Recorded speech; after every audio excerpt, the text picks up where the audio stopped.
Great.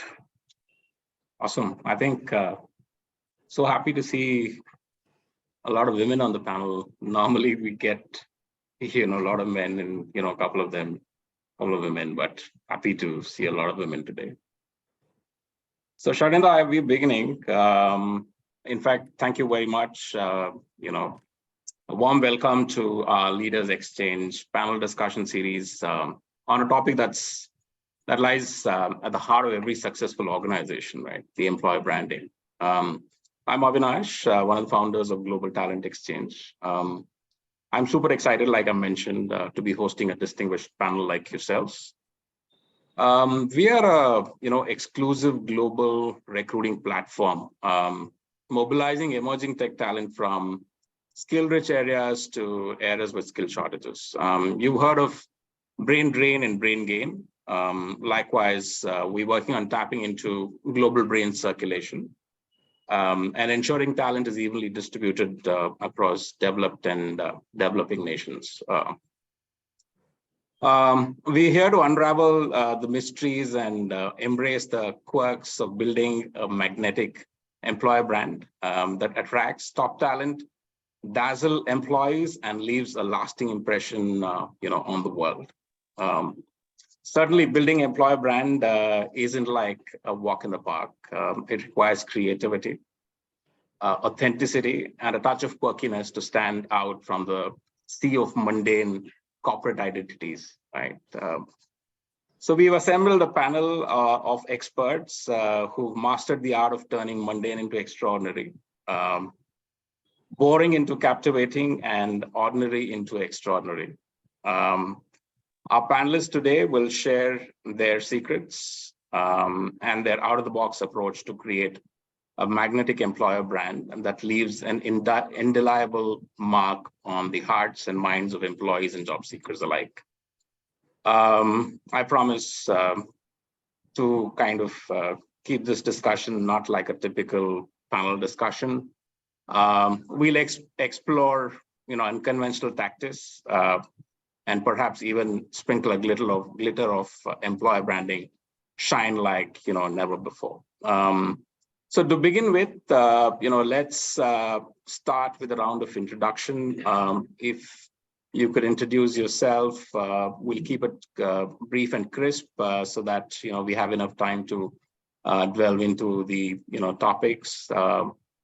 If you could introduce yourself and tell us how you impact the function a little bit, we'll probably go around the table. I mean, I'll go in the order that I can see on the screen. We can probably start with Priyanka Oza. Hey, hi, a very good morning, all of you, and thanks for the opportunity, Avinash, to be a part of this very enlightening discussion on a very, very critical topic. So thanks once again, and I'm really honored to be a part of this with my colleagues and peers around who are doing a wonderful job around what they're doing in this area. I'm Priyanka Oza, and I've been in the corporate communications function for about 15 years now, across Fortune 500 companies, across various sectors. And essentially, I've done a lot of work in the internal and external communications area. But I was telling this to Sanita also that, how post 2012, after LinkedIn came into the picture, the whole area of internal communications and employer branding also picked up really, really fast. And that's how I kind of feel that in my profile, internal communications also started playing a very, very important role. So that's what I've been doing for over the past 15 years.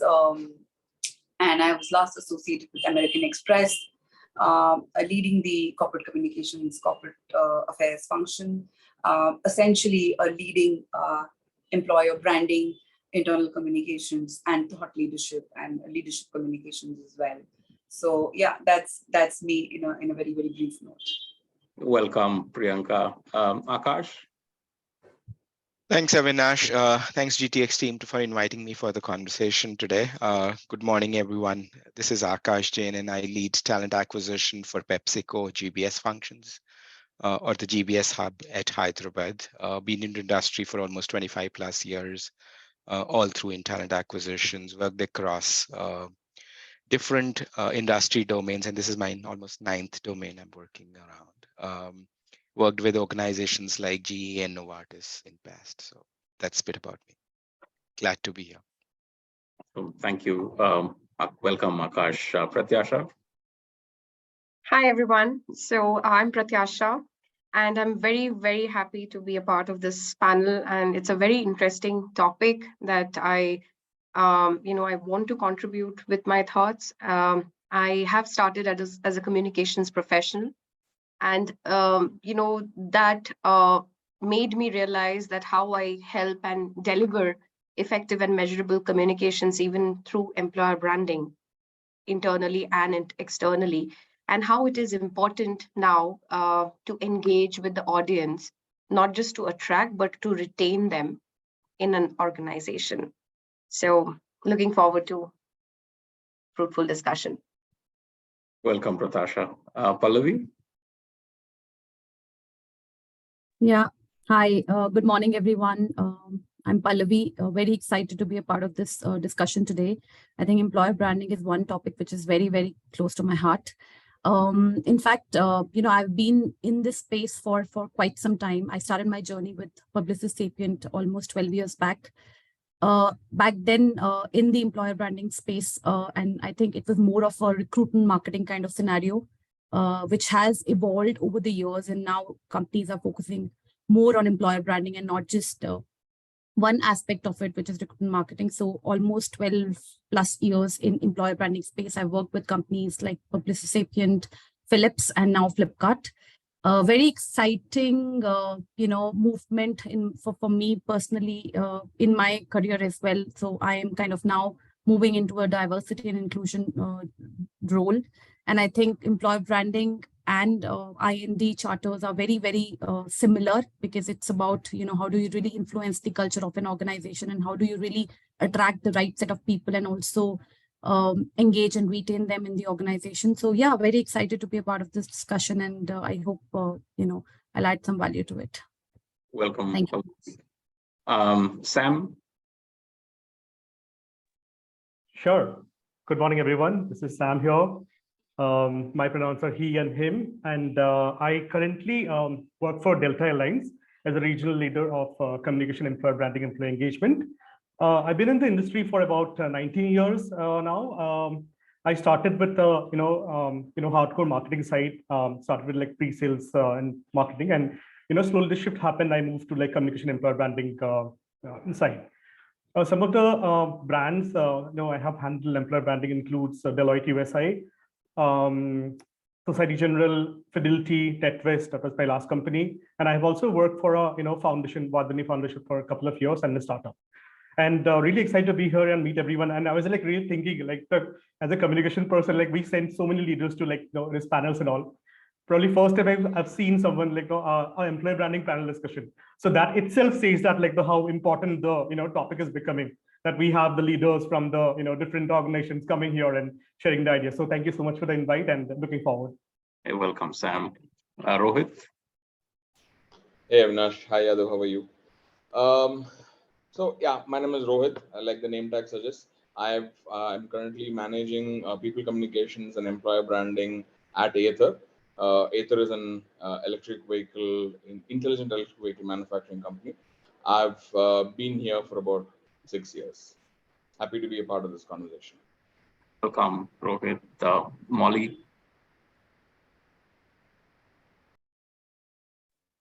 Hi, everyone. Good morning. And Avinash, thanks. Thanks to GTX for hosting this panel. I'm really glad to meet all of you. Just a little bit of my background. I have completed 3 decades in corporate, different functions, different organizations in different industries. And my last stint was with Aditya Birla Capital, and I was setting up the employer branding function for them. And I am a out and out brand and marketing professional. So, when this opportunity came to set up this greenfield function, this was 2.5 years ago, I kind of jumped to this opportunity because it was like absolutely blue ocean, for me at that point in time. And for my organization, which is the Aditya Group, it was one of the first pillars of the HR strategy for 25. So I felt that, there's something important here and I think I should explore it. So my journey there started with something as simple as this, but it turned out to be phenomenal. Like when I finished this project 2.5 years later, and here I am today, I realized that, it's been, I think, such a phenomenal I think this discovery in India, it's fairly new still. Internationally, employer branding is, it's obviously much more established, and people like, there's organizations like Google, Microsoft, Starbucks, and American Express. They are far ahead in terms of employer branding. But for, for India, this was a very new space. So I thoroughly enjoyed that stint. And now, in fact, I'm thinking of having establishing myself as a consultant in this practice, because there's so many, HR heads who are approaching, me to figure out, how do they do it. So just to share with the panel that there is this huge buzz around this subject, and rightly so, because this is the closest to people in an organization, right? So I'm looking forward to this great discussion today, and yeah, over to you, Avinash. Thank you, Molly. Welcome. Deepti? Hi, I'm Deepti Dayal. Thanks, Avinash and GTS team for inviting me. About quick intro, about 23 years of experience, when in large corporates, largely Fortune 500 companies. Evolved, started off with employee engagement to corporate communication to, the last 4 or 5 years have been in strategy roles. But all through my career, what I could add value in this whole discussion is I have done employee engagement or branding in terms during hypergrowths, integrations, change management that was happening, right? And I'll talk about the companies that I work with and how, we had to change the brand narrative when all of these changes were happening. So that's where I could add value. But yeah, to what Pallavi said, I completely agree. The whole employer branding, has changed and evolved around time. Like how we started off, like I think 10, 15 years back, more recruitment focused and all of that. Today, I think we talk about retention, we talk about, keeping employees internally happy as well. I think that was, usually the focus was on onboarding and all of that. So looking forward to the discussion. And yeah, my last stint was with Google, and worked with companies like Dell, Ernst & Young, Capgemini, Cognizant, all of them. So looking forward to the discussion. Thank you. So welcome, Deepti. Great. So before we kind of deep dive into, the thick of the discussion, I just want to kind of, remind that, this is a closed room discussion.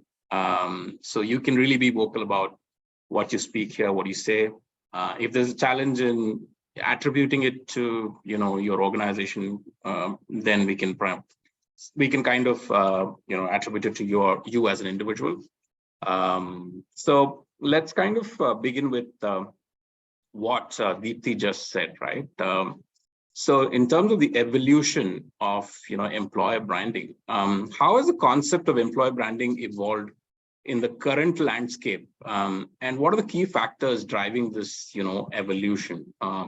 We'll probably go, in the reverse sequence. We'll probably, start with Deepti, and then, and also, I mean, if you have a viewpoint, you can raise your hand. We'll come to you, and you can kind of jump in between, to make a viewpoint here. Over to you, Deepti.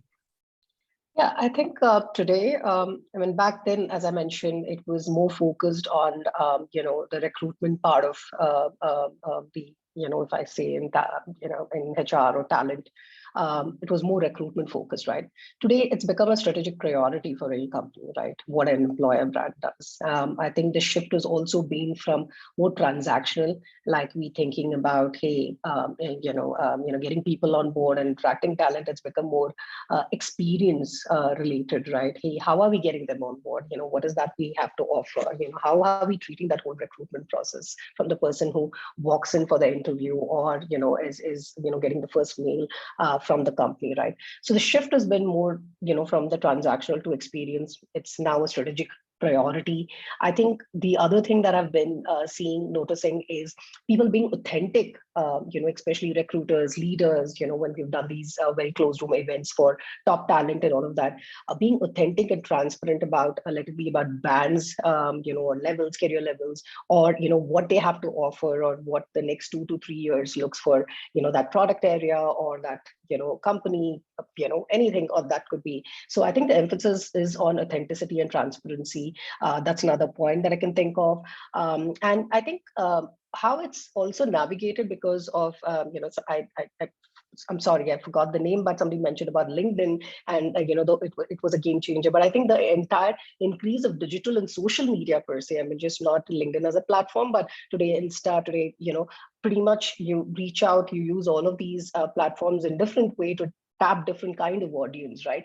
I think that also has created a lot of buzz in terms of how the narrative has changed, and employer branding being a strategic priority for organization. I'll stop there, and if anybody would like to add. Sure. So I'll go next, if that's okay. Sure. Yeah. So I think Deepti covered a lot from talent acquisition, recruitment, etc. But what is the call of the day is the brand reputation or the image. The reputation of an employer brand has become increasingly important. Job seekers and employees now rely on reviews, ratings, and feedback on platforms like Glassdoor or Ambition Box to gauge an organization's overall reputation, right? And when it comes to PR, public relations, from a communication standpoint, that's also very important as we kind of position our leaders as thought leaders who speak on behalf of an organization, trying to showcase that, this is the employer of choice and you should join us. So employer branding goes hand in hand with communication, like I began with, and a brand reputation is very important. Along with that, I think employee advocacy and brand ambassadors, be it, how it recognizes the power of employee advocacy, an organization should encourage such programs within and outside. What they talk about, how they position themselves, it can be as simple as celebrating a milestone, an anniversary in the organization, how your organization made it special for you, or about your birthday celebration, or talking about diversity month, how it was celebrated in the organization. And engaged and satisfied employees can serve as influential advocates. That's what matters, sharing how their positive experience had been with an organization, what and how they can network with other industry professionals. Organizations are increasingly kind of leveraging these employee advocacy programs to amplify their employer brand. So that's my point. Thank you. Yeah, I would, if you don't mind, I would like to go next. And I completely agree with what Deepti and Pratyusha just mentioned. And I feel that what is really added and what has really evolved is, back then is that now everybody has a voice. They have a voice to speak up at various platforms. So that is making a whole lot of difference, And there is a lot of choice also in the market being offered in terms of, what you want to pick and choose. And thanks to a lot of these hybrid options in remote and work from office and work from site, people have become a lot more opinionated. They would like to pick and choose. And because they have a voice, employers are also very cautious of the way they want to position themselves, in fact, in terms of culture, because they want to build the right culture, in terms of employer branding, so that they have a good word of mouth, when you're even talking to each other, or even via LinkedIn, you would give one statement or one comment somewhere and it would just spiral off. So I think, employers also are taking that effort to ensure that, they make the right, they're positioning themselves, they're bringing the building the brand reputation so that they're able to, reach out to people in the right way, and that their brand is said it in the right way. And it's not just about, a particular role. It's when an employee talks about how fulfilled he or she has been in his or her role over the years, in terms of career aspiration, in terms of the growth pattern, in terms of upwards journey. Is the organization offering that kind of width to an employee, to grow themselves, outgrow themselves and do more things? So I think that has really changed. I think a voice that has been given to all of us at all these different various platforms, even for example, a platform like this, has really empowered all of us. And that empowerment, I think, has led to employer branding in a lot of ways. Certainly. Fantastic, Bianca. Anyone else wants to, kind of? Hey, I've tried to just spin a different tale here. While we have been talking about employer branding from a predominantly a marketing standpoint, right? I think if we step backward, take one step back and see, this is a classic definition of an OD challenge, organization development challenge, right? What does the textbooks have a particular definition for OD? It's a long-term sustained process of change, which is, sponsored by top management, so to say. And that is textbook definition of OD. Now, if you look at what we have been doing over the last few years, is that organization development. It's a very extremely focused effort in making a change in how people perceive the brand. It is incidental that it is happening from a more relative term in terms of marketing, but this is a very, very people-centric effort. The one argument with a lot of employer branding groups have is, should this sit under marketing, should this sit under HR, those kind of conversations, right? I think at the center of this, if you realize that this is a way of getting better at doing something, and that this is a long-term effort and not a flash in the pan, like as opposed to what we were calling it here in recruitment marketing versus employer branding itself. I think that's the product is people here. So understanding people and marketing it better is, for me, it's an OD challenge rather than a pure play marketing challenge. Yeah, I'll just add to what Rohit said. I think, Rohit made a good point here. I think fundamentally, why will you brand or market, right? End of the day, you want to sell something. That is the thing in the marketing. But, in the employer branding space, if you look at few years back, there was less options, right? Like when I was probably graduating, my life depended on my placement. If I don't get placement, what will I do? But today you have a lot more options, right? And people are not that enamored by brands. If you have a big brand, doesn't mean that people will come and join you, right? So in some point of time, the management understood that there's a huge shift, in the ecosystem, right? So you have to really tell people why should people come and work for you, right? And that kind of and your success of your organization depends on that. That's how I think, employer branding is a concept, as you all know, is not new. I mean, the first paper came in 1996, but no one did that. These things we are doing, but right now, why do we see so much of prominence, right? Because we need people, and we are kind of competing with, even if you're a big organization, you may have to compete with a startup who's very flashy and has great founders and stuff like that. And the second thing is then you have more tools and technologies. Right now we spoke about you have social media, so a lot of things you can do with a less budget, right? As an employer branding function, I think we won't ever get a kind of budget like your retail functions get. But because you have those things, we can actually make it different and show that to give us something and we will give you result, right? And that buy-in becomes a little easier to get from the management. And thirdly, I think we have now people who actually understands how to do marketing and both branding. If you look at many years back, mostly the HR folks will try to do some sort of a marketing. They will post something and they'll say we are doing some branding. But now we have a really experts handling this function, as we see in this panel.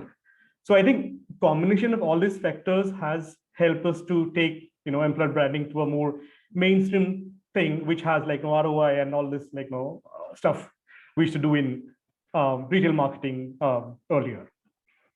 Yeah. Great point, Sam, here. Yeah, before somebody jumps in, I just want to kind of say what Sam mentioned was you really can't equate a great brand to the employer brand that you are, right? I mean, today the employee is more evolved. I mean, he really wants to know what's in it for me than just saying that, hey, I want to work for a great brand like a Mercedes or a Pepsi or some of the great brands present here, right? So Akash, do you want to kind of tell us how has it been at Pepsi for you? So Avinash, I know I will try to bring a different perspective to employer brand, and that's probably with evolution of GCCs in India, right? And GBS, because it is very different when you're part of a GCC or a GBS setup versus like when you're part of the core business of the organization. And then brand or the whole employer branding concept work slightly differently. With almost 1,500 plus GBS setups in India now, it's no more. So you're not really trying to organize. One, the organizations are not just competing in their own industry sectors for talent, right? They are competing across industries, right? That which was like, I mean, if you look at the core business side of things, right? If I am an FMCG organization, I'm typically competing with FMCG organizations for talent, but which is not true for the GBS side of story, right? And then where we have to really start differentiating between the core brand of the organization we are, and then what is our employer branding at a GBS level or at the GCC level. And we have to really, what I keep talking about is the concept of targeted employer branding, is that you have to really look at the kind of skills, the kind of talent, the kind of operations you're running in. Not you at any given point of time, you cannot overshadow your global brand. You still have to keep that entity intact. But then how do you really reach out to the targeted audience and really showcase the kind of operations, the kind of work you are doing in the GCC setup for that brand? And how do you associate? So for example, Pepsi being an FMCG brand, and we do, like, if you look at within the GBS hub, we do a lot of technology, IT hiring, and we're doing a lot of high-end work when it comes to technology in the space of digital, etc. So how we can really showcase that, because when we started building 4 years back, the real challenge was that when we talk about we are looking at technology or IT talent in the market, people would say what it has to do with Pepsi. Pepsi has to sell colas and chips in the market. Well, what would technology do with that? Yeah. And similar challenge I have seen with Novartis when I was with Novartis. Like it was very hard for people to really connect those dots and, okay, no, like a pharma organization with technology or IT, what they have to do with it. So, and that's where the whole concept of targeted employer branding we need to build. And we really need to engage the talent in the market to talk about what we do, why it's important, and how does it relate to the core business of the organization. So I think that's what I mean. That's a very different perspective. And the second point which I want to talk about is which I agree with Sam, and Sam touched upon it already about so if I go back my early days, and I hear a lot of you are senior leaders, yes, you would have seen that. So if I go back my early days with organizations, the only channel to really bring your employer brand to life was probably Ascent in Times of India. Or probably few few journals, airline magazines, things like those, right? Very, very, very limited resources. And that too would need huge cost investments from the organization standpoint, right? And that has changed quite a bit now. I think they're much more, with social media being so active, there are much more reasonable resources on your, or there's a much more broader portfolio of tools which you can use to reach out, and at a much lesser cost. Definitely complexities are much higher because one, the competition is much higher. Everybody can do that, what you can do, and how can you really differentiate yourself in those communications makes a difference. So that's from my end. Fantastic. I can go next in terms of just giving some examples, and completely agree with Akash and Sam in terms of how we have evolved. The first example I would say is when I was working with EY, right? And we had the EY, the India practice, and then I mean, I was with the the GDS Global Delivery Services, right? And to actually go to campus and say, hey, why, if a student asks or a campus graduate asks, hey, why should I join an India practice versus a GDS? What is that narrative going to be, right? Was very important, right? So we had like two. I remember creating two properties for them. One of was EY Knowledge, which was targeted for the postgraduate students, like in form of a quiz and all of that, where we actually went and put out a brand and say, hey, this is what we do, and all of that. And similarly, for the undergrads, we had this program that we launched, which was Catapult, more, quirky. We put those beanbags there. We set up centers. People could just come and walk in with all those selfie booths and all of that, and made it more interactive in terms of, hey, what GDS has to offer and all of that, right? Shifting from there, with my last stint in Google, the previous role that I worked when I was growing there, when I joined, we were about 400 and we were into hyper growth, and we, double, tripled in a couple of years. At that point of time, obviously Google has never gone ahead and put an advertisement that, hey, we are recruiting and things like that. So we had to do a very subtle way, and that's when we launched this program called Decode with Google. And we actually went ahead and started talking about what kind of problems we solve from India, right? So I'm saying that, where you have like the GSS and GBS kind of organizations, where here you have an extension of your larger organization, but you want to do an engineering setup, right? And then how do you basically go ahead and sell your brand? So, it was a very different kind of approach where we had to talk about, hey, what kind of problems we solve over here? What is that how we impact the global team by solving those problems out of India, and how India also is a unique market where we can also talk about what we solve for India, kind of a thing. So that was our, narrative in all of those programs. Just thought I'll add on to Sam and Akash with examples, but yeah, completely agree. We've evolved. Great examples there. Avinash, I just want to add another perspective. Here we are talking about how the role of employer branding has shifted over the last couple of years, right?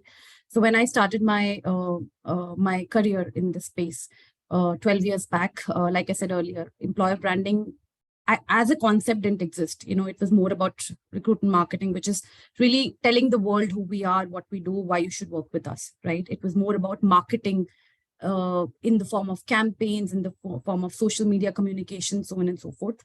But over the years, I think the role of employer branding as a, what it exactly means has come into limelight, right? So here I'm talking about not just focusing on communication and really showcasing who we are through multiple channels and platforms, but who we really become as an organization also, and the role that we as employer branding professionals play in that. When we talk about who we are, there is a concept of employee value proposition that every organization will develop and say that, okay, this is what differentiates us from other organizations, therefore this is why you should join us. But are we also really ensuring that the promises that we are making to talent with through our EVPs or employee value propositions are being met and delivered internally? So that's another role, a very critical strategic role that employer branding professionals in today's time plays, right? So it's about, we are saying that, okay, this is what you get, this is what we offer when you work with our organization, but are we ensuring that those promises are being delivered? So how do we really integrate our EVP or our value propositions into our people practices, into our people experiences within the organization? And someone also spoke about advocacy. I think that's a biggest focus area, or the most important focus area that organizations need to really look at. Because in today's time, when there is a deluge of brand messages out there, right, people will not really trust brands really talking about who we are, why we are great, but they would rather trust employees who are sharing their authentic experiences, right? So as an employer branding professional, I think our focus is and I'm talking for myself, the way we look at it at Flipkart, how do we really influence those experiences internally through our people, processes, programs, practices? And then how do we really enable our employees to become our brand advocates and share authentic experiences and not really tell them that, okay, this is what you need to go and post on your social media handle. But really, if you were to talk about your authentic experience on social media, how can you go about it? What are the social media guidelines? How can you leverage LinkedIn as a platform? What are the technical know-hows of the platform, for example? Right. So I think that's basically how it has shifted, the way I have seen it, less of a campaign and marketing to more of strategic, and how do we really influence the culture of the organization and experiences that people get within the organization. So it has become really strategic in that way, the employer branding as a function. Very, very valid point, Pallavi. The fabric of the organization, the culture that the organization lives has to kind of show up, and that's how the employer brand kind of is visible to the external world. Fantastic. So before I just come to Molly, I'll just take a minute to welcome our new guest, panelist Urvashi. Urvashi, if you could just introduce yourself and just we're discussing about the evolution of employer branding. If you could just give us your opening statement briefly. We'll come back to you, Molly. Okay, thanks, Avinash. Hi, everybody. I'm Urvashi. I heads the talent acquisition for Xperi. I had around 14 years of experience into recruitment. Apart from recruitment, I also lead employer branding and DEI initiatives at India level for my organization. So coming to my thought process regarding employer branding, as some of you were already talking when I entered this meeting, that the scenario has been changed from last 10 years, what we were seeing earlier. I guess during pandemic, everybody has realized that their own happiness depends not only on work, what they are doing, but also on what they want to achieve in their personal life, what their passion is, what they want to do. They want to play some games along with working. They want to be very active on those activities as well. And there is and that's why this all employer branding is changing nowadays, because people need flexibility. People need a culture where they can grow as an individual plus as a working professional. They need leaders who are open to discuss. They need leaders where the communication is very open and acceptance of everybody is there in the culture. So that kind of employer branding we need to actually inculcate in the organization first, and then start talking about it to the outside world, as Pallavi was saying. So I totally agree with what Pallavi was saying, and I also do follow the same practice within my organization. We do inculcate those values. We make sure that we are living our values and then showcasing it to the outside world to attract talent. Thank you.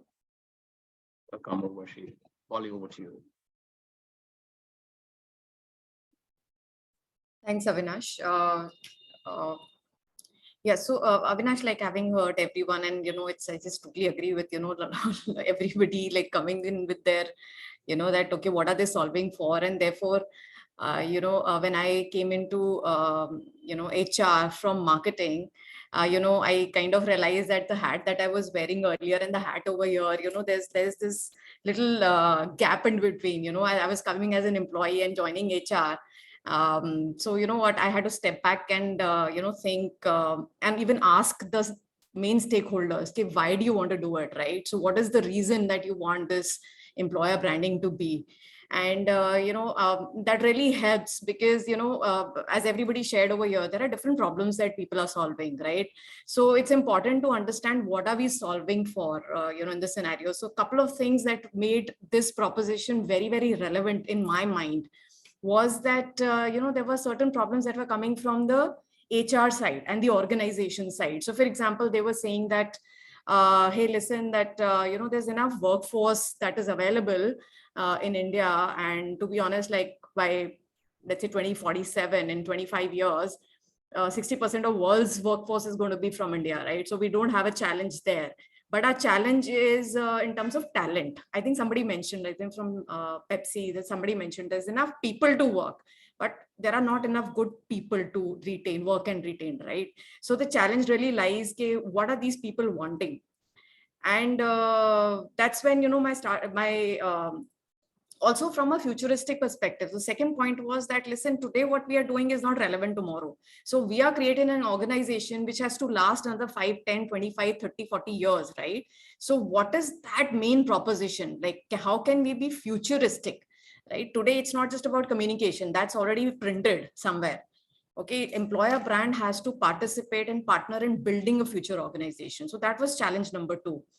Now, when I went on the other side of, listening to what employees are asking for, okay, and clearly what came out of Avinash, and we've done a lot of internal surveys. If you read Randstad, if you read global reports, APAC, reports, and universal reports, if you read, and people are clearly saying that it doesn't matter what are your practices, whether you have a learning center, whether you have a learning organization, whether you have a great compensation, every other organization is offering me that, right?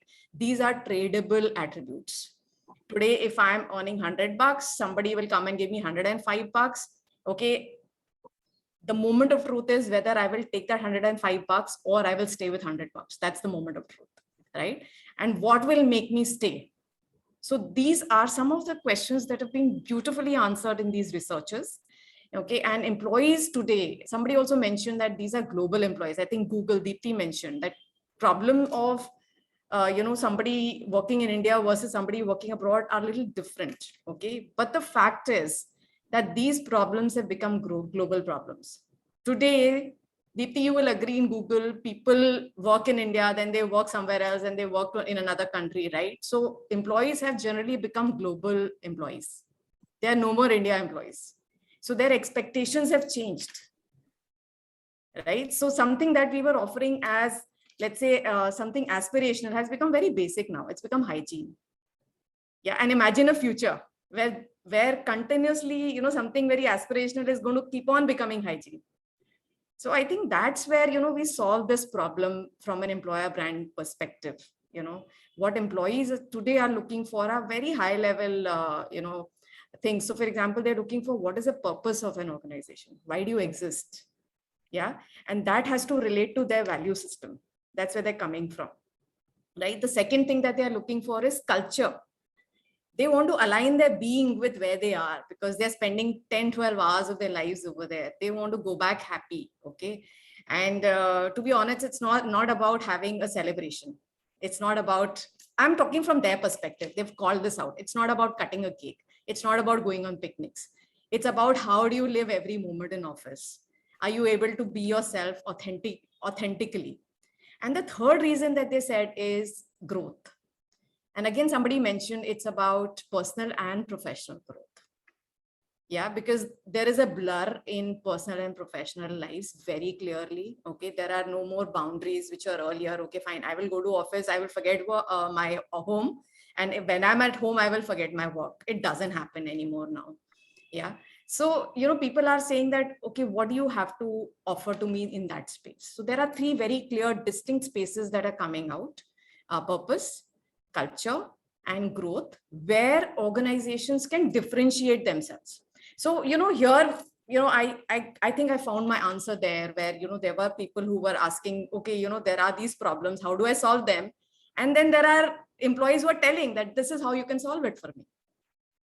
Now, how do you play within this is employer branding. How do you differentiate yourselves within this is employer branding. So I found my answers like that. And I think that's where I started really believing in this like big time. Fantastic. Just adding on to one point, I think she touched upon it, but yeah, I think there was one, in our surveys, there was one point of belongingness, right? Do I belong to my team and organization? I think that scoring like really actually nails your employer branding.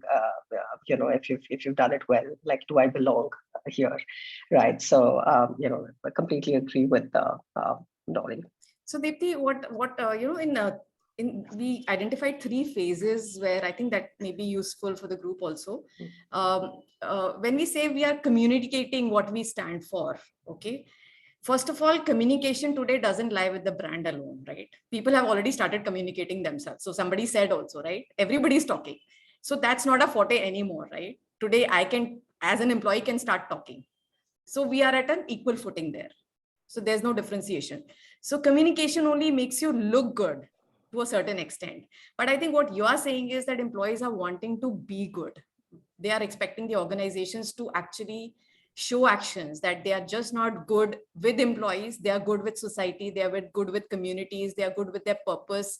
And, it's a very high level calling that they're asking for.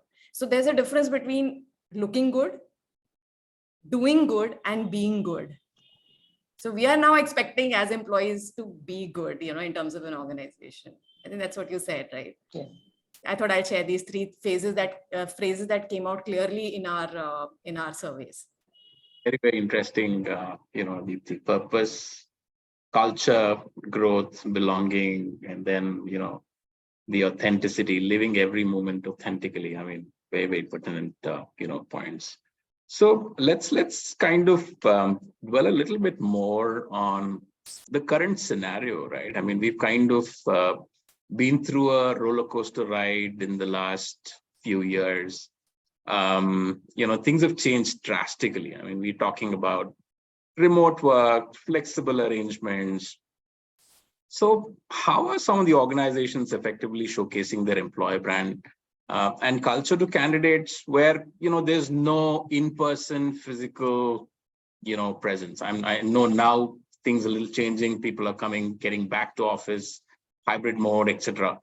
But still, when there's no touch and feel, does it become more difficult for us to, kind of speak about the brand or experience it?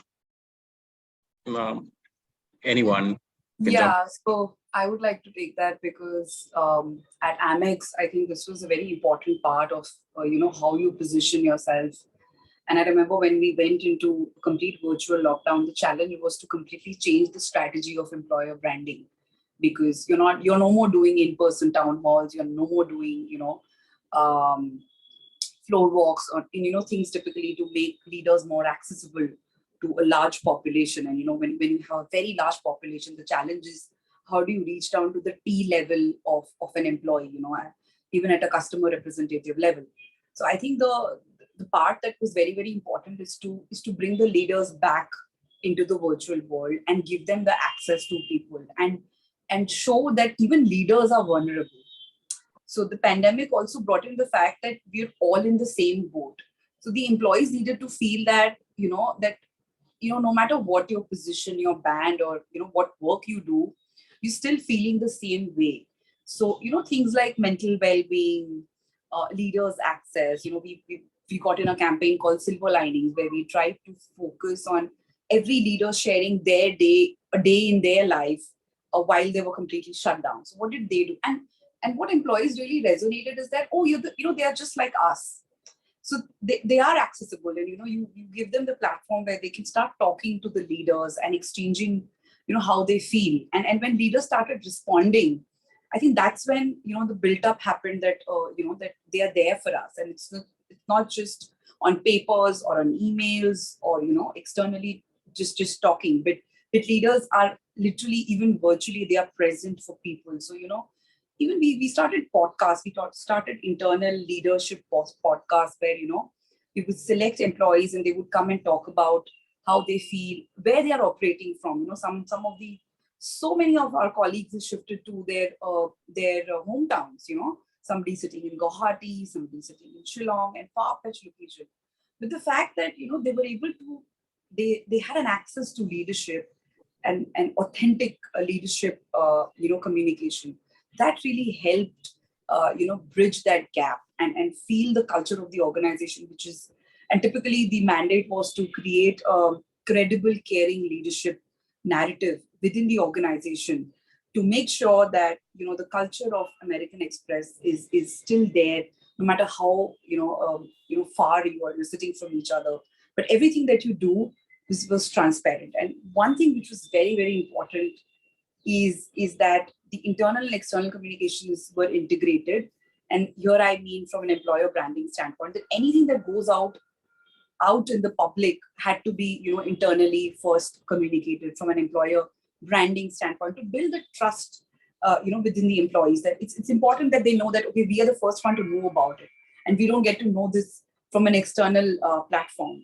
So I think those little kind of things, mental well-being talks, authenticity, you know, and belonging, and just caring for one another, and extending the leaves, you know, that, okay, you know, if you're not being able to work, somebody else will come and work for you. So those kind of, you know, cultural nuances of caring and empathetic leadership is what really helped, you know, during those times. And I think it continues because that's what employees are now, they expect that from us, because, you know, that's become the norm. And the last 2 years was extremely critical for the organization, you know, to stay put, you know, to stay humble, no matter how big you are as a brand. So I think that is really, really important. So if I can would just step like in and to- sorry. Yeah, so I have a little different point of view over here, because, you know, I'm sorry, Pratyasha, if I can go ahead. Yeah, sure. Yeah.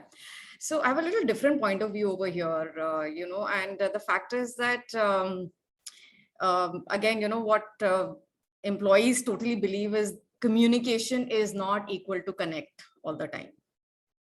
Okay, there is a difference between communication and and how they receive it. Yeah, so, and many organizations, and it's typically this was done during COVID, there was over communication in the sincere urge to kind of connect with employees. Yeah, but to be honest, it was received as an extra burden on employees, which are already kind of, you know, already kind of suffering with a lot of other things. Yeah, so you know, so this is a very important thing to, you know, keep in mind, that what are employees actually understanding from our efforts. That's the core to, you know, what every action that we do.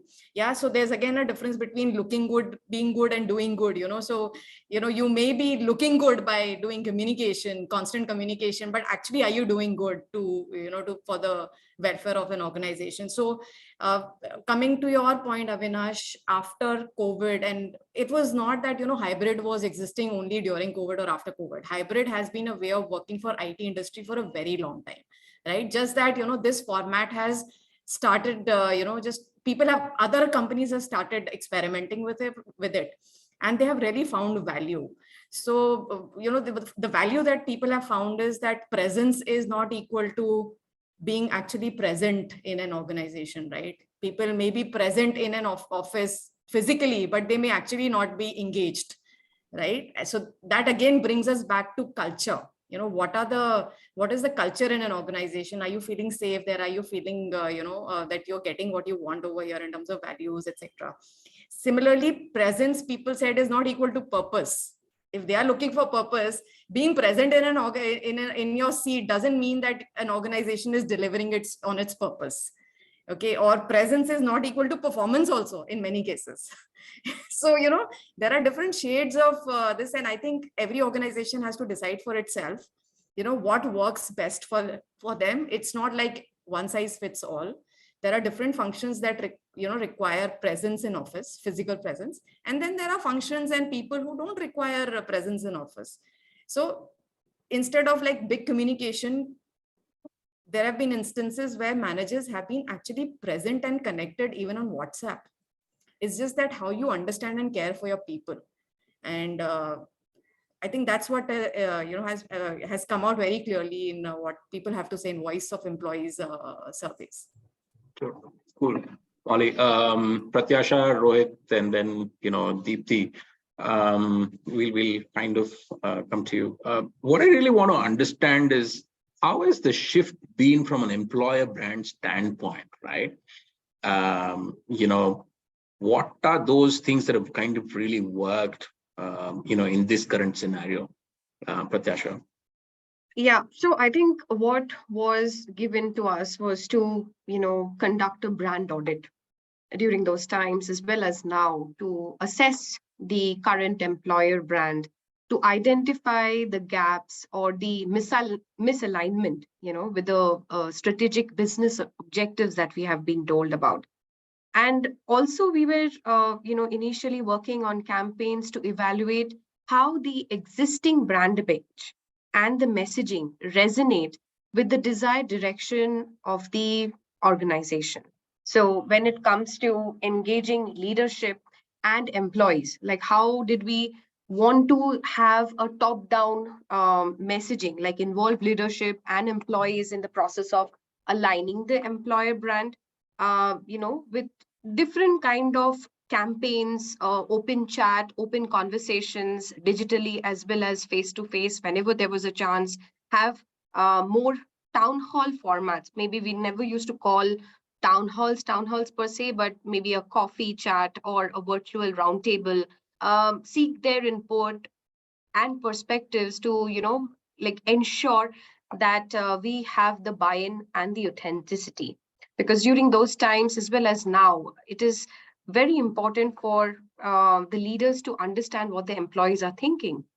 Be it a shift in the brand image, or is it something to do with the culture that has changed, especially when you work in a global organization. There are conversations that go on where right now, the hot topic in any organization is layoff. And coming to that point, it is very important that leaders communicate that everything is fine, we are not laying off in India or in certain markets. So I think engaged employees who believe in the strategic objective can become powerful brand ambassadors and can also act as a stalwart in communicating what the EVP is all about and what the employer wants to communicate to the world.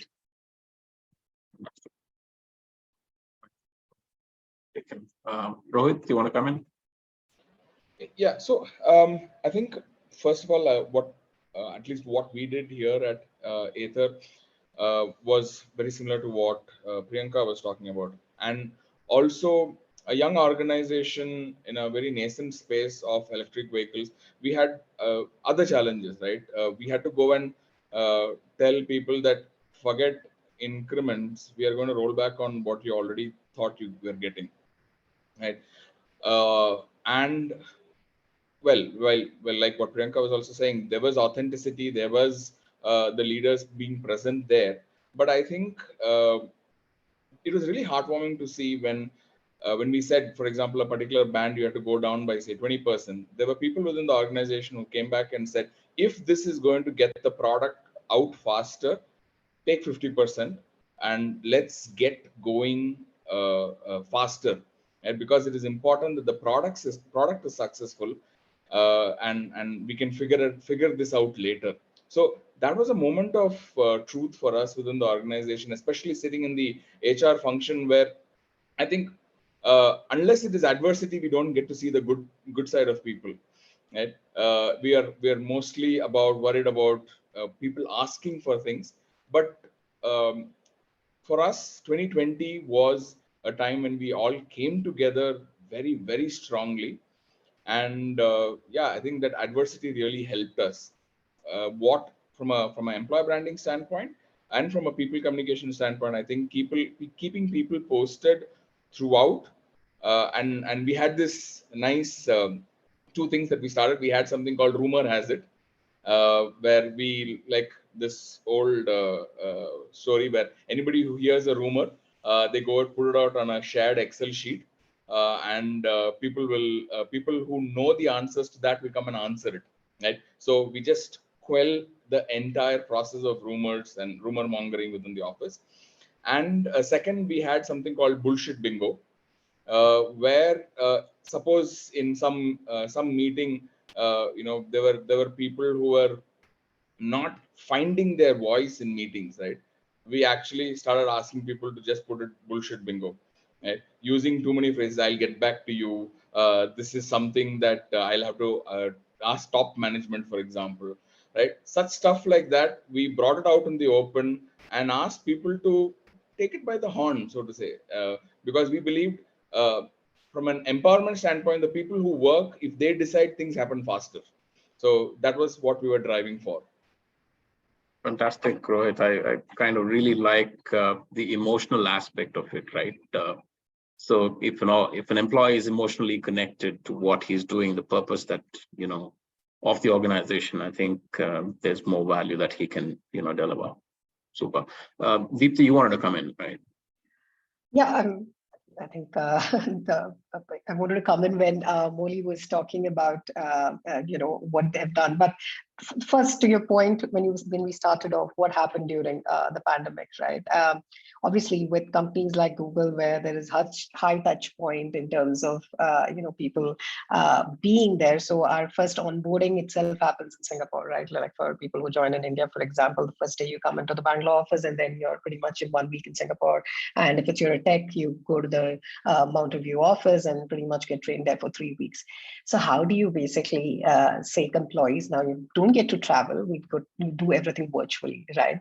So I'm just saying that it's not like one size fits all. And, at that point of time, still having that kind of, I wouldn't call it retention, but still keeping those values of the company and saying, hey, we would love to do it, but unfortunately, there is this pandemic, there are reasons why you're not allowed to travel, or XYZ reasons, right? So to your point, what you started off that, hey, is I give you my honest answer that yes, the touch feel is very important for any employee to feel engaged. While we all talk about hybrid and virtual and all of that, but I think that coming together physically, it really brings up the employee morale, the team morale, everything is total, because I've seen that difference, like, what has happened, and people could argue about it, but I just feel that when you come together physically as people, it makes a lot of difference. The second point in terms of, what kind of engagement activities that we did, I think all of these, like most of you have mentioned, was already there, at the time with Google. But what we went out and did is, we had the Dory, an equivalent of, you could put your grievances in the Excel sheet. Similarly, we had something called Dory, where you can just put in a question and the leader would stand up and answer it, right? We started creating more forums. Earlier, we would say that, hey, in a 1 hour town hall, say about 15 minutes worth of Q&A. We actually went back the next day and answered all those questions in Dory. Like I've personally sat and done that, taking HR's help and saying that, hey, let's put in, talking to leaders and say, hey, can we go in and address this? Work with comms and, get those answers vetted and all that, and go back and give the answers, right? At some point of time, like, hey, if you don't want to, initially we used to stand up, like we used to probably do another call and say that, hey, we couldn't answer these, 40, 50 questions. We are just doing another 1 hour session tomorrow just to answer those questions. So we went out of our way to, I wouldn't say over communicate, but actually show up, right? I think sometimes it's walk the talk, actually show up there and say that, hey, what you're asking really does matter. And we are here to solve it. While it would take time, we don't know how the pandemic would, basically turn out to be. In the first wave, we thought it was all over, and then the second wave came in. So I think coming together and showing up there, I think on day, like I remember started doing this daily office hours, initially when the pandemic was, up high, and then, probably making it weekly and then bi-weekly kind of a thing, and answering any questions. It could be from, facility standpoint to transport to, food. It, could be, hey, what's going to happen with regards to performance, our cycle is going to change and things like that. Anything that could be, we used to sit and answer. So I think showing up there and, walking the talk and being authentic while you communicate, I think that was the key, because I think most of these programs already existed in companies like ours. So yeah, stop there. So Deepti, I mean, I want to share this compliment with her for Google, because I'm so sorry, Avinash, but I just have to tell her that, in whoever you talk to in Google, they are so proud of being in that organization. And when we chose to do employer branding for Aditya Birla Capital, Google was our North Star. So the culture is, I think, congratulations, Deepti, for that. So Pallavi, I'm just going to come to you. I think Sam has his hand raised. Sam, briefly, you want to kind of add, and then Pallavi next. Yeah. Yeah, I just wanted to add a little bit of my external perspective. I think so. I'm a marketer first, I know. So that's why I look at things more externally.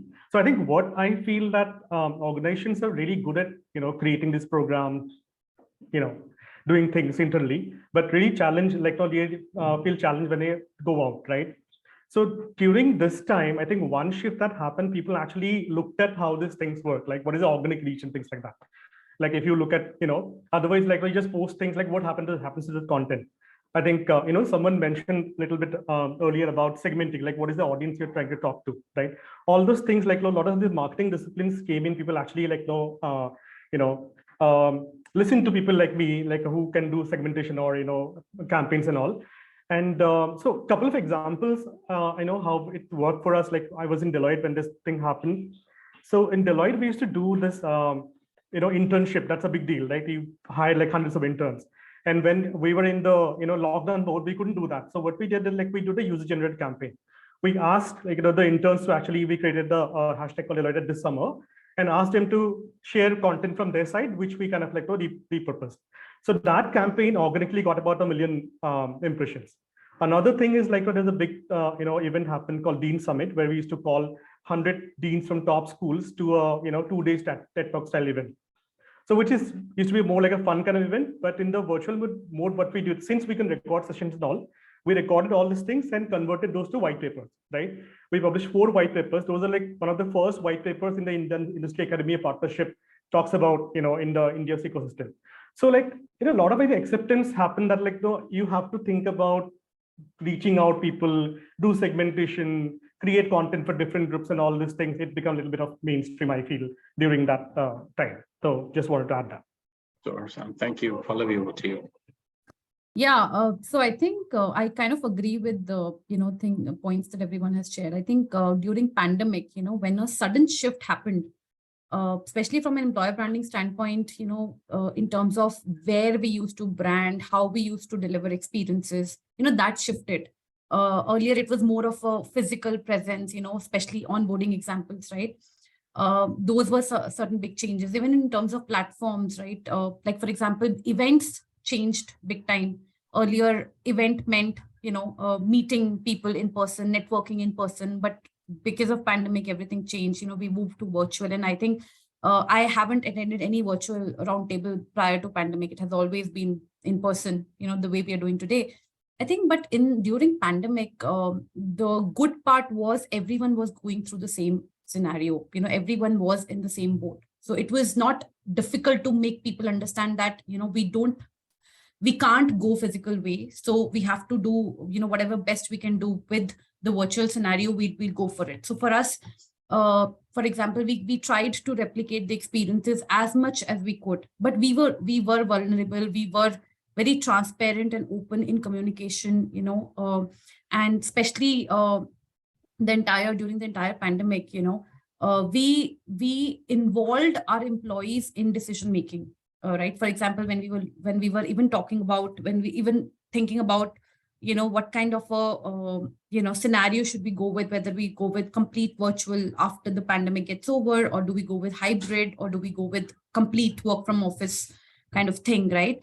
That was not a decision that was taken by our leadership alone. We actually ran multiple FGDs, multiple surveys within the organization to ask our employees, what do they want, And based on that, we came up with the final policy in terms of how do we want to work post-pandemic, right?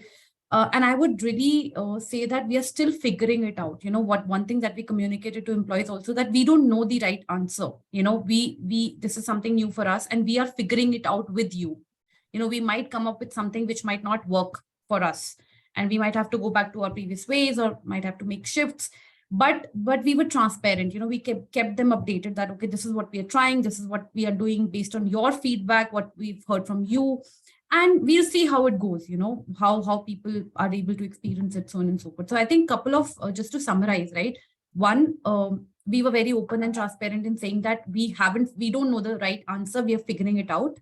We involved our employees in our decisions, We spoke to them a lot. We did a lot of discussions. We did a lot of surveys before rolling out any new policy or program. And the third piece, I think now after the pandemic, things have changed, right? I think it's more of a challenge now, because now it's both, it's both virtual and in person. So for example, today in our meetings, right, those are hybrid. Most of our meetings are hybrid. We can't say that, okay, if we are scheduling something, it'll be only in-person meeting, or it'll be only hybrid, or only virtual. It is hybrid. And I think that is the most challenging part, because how do you really engage people who are on the virtual side of it, right? While you're just having discussions within the room, there are tech challenges, there are infra challenges, there are engagement challenges. So I think those are some of the things that we are trying to figure out still, Avinash. I think I believe a lot of companies are still trying to find the right ways, and they have not solved it yet. But for us as employer branding professionals, I think things have definitely changed in terms of our channels, our platforms, especially from a physical event standpoint. But at the same time, it has also brought a lot of positives, right? Today, when we are doing events, we can reach out to people, talent from across the globe, versus earlier when we used to do in a particular region, we were limited by that. So I think it has brought its both pros and cons, and we are, just trying to leverage as much as we can. We see Ubashi's point to make. Yeah, I think I totally agree with what everybody has said, and we all are doing kind of a same thing, depending on what our organization are ready to accept at this point of time. But I would like to add that in this situation where everybody was working from home, there was a very big or key role of each team manager, how they are promoting the organization's culture in their own team, because they are the one who are having a regular check-ins with their team members, how they are supporting their employees when there is a situation of crisis, and that showcase the culture of the organization. So we internally have trained our managers, all people managers, that how to support employees, how to deal crisis situation during the pandemic time. We came up with different policies of supporting our employees. I think everybody has came up with, and that was the time, I think, for all employer branding expertise. It was a time to innovate. It was time to bring new ideas or new ways of creating the right culture within the organization, so that we can talk about those culture on the social media platform as well. So what happens in our organization now, that whenever we have this employee all hands, our CEO start the the conversation about starting with the benefits what we are providing to employees. We are doing anything new for employees, our DI initiatives. So that showcase that how critical it is for the C-level people within the organization, and that cascade the same value further down the hierarchy. So we also created different opportunities for employees regarding L&D, because everybody was working in silos and within their home. There was always a thing on employees that they are losing the opportunity to learn what they used to do within the organization when they do collaborate with their team members. So we came up with different options for them to make it more learning opportunities, to give more opportunities to collaborate with different teams within the organization. We also came up with different kind of fun activities, not only for employees, but to engage their families as well. Like we, gave tickets to virtual magic shows, virtual zoo visits. So the employees can enjoy that along with their family, and it is not a single person in the family with at home is enjoying. So that way we inculcate those values that we are not only caring about you, but for your family as well. We went ahead and supported employees who needed very long holidays due to crisis situation during the pandemic situation. Also regarding somebody was talking about cutting down the bonuses, cutting down the salaries. So we were very fortunate that we never cut down any salaries. We did not fire anybody. That created a very positive environment within the organization. But we always take care of sharing these information to the employees.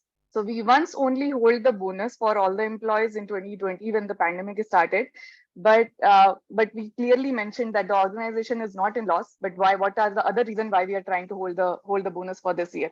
And everybody accepted that very positively. So openness in communication and sharing a strategy with the employees, taking their feedbacks on what to improve, what to not.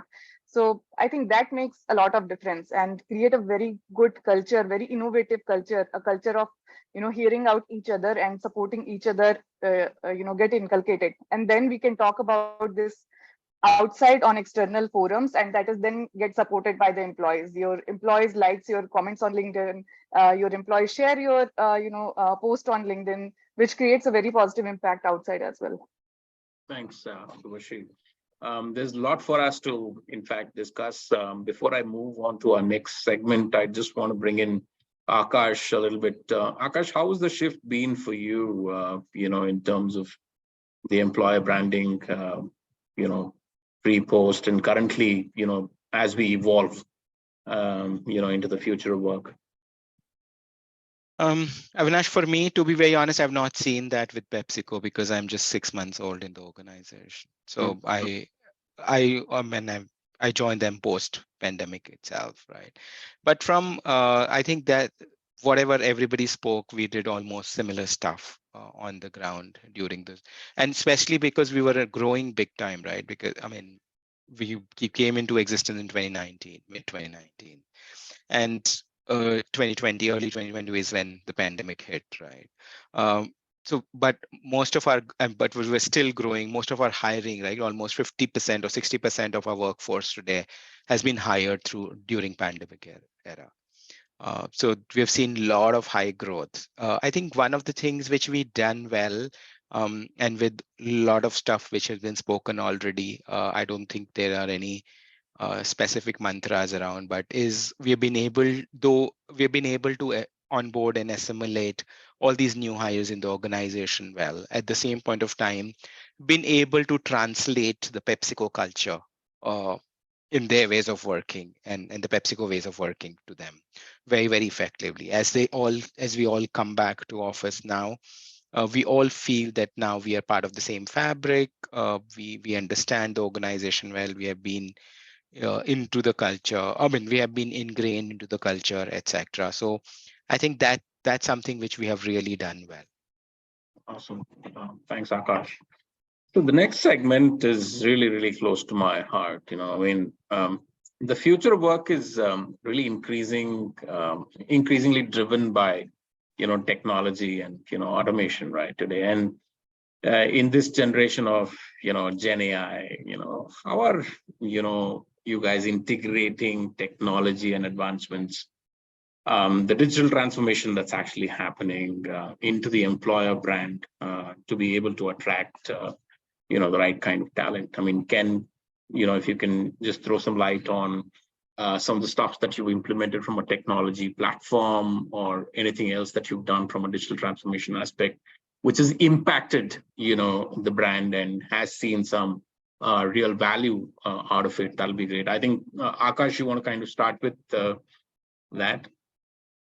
Sure. I think there's a lot of stuff happening on that front, Avinash, with us, right? And one of the key factors is because typically organizations and most of the bigger, larger organizations, we have very, very small teams whether in the corporate communication side or the talent attractiveness side or like an employer branding side. So they always crunch on resources and very limited resources.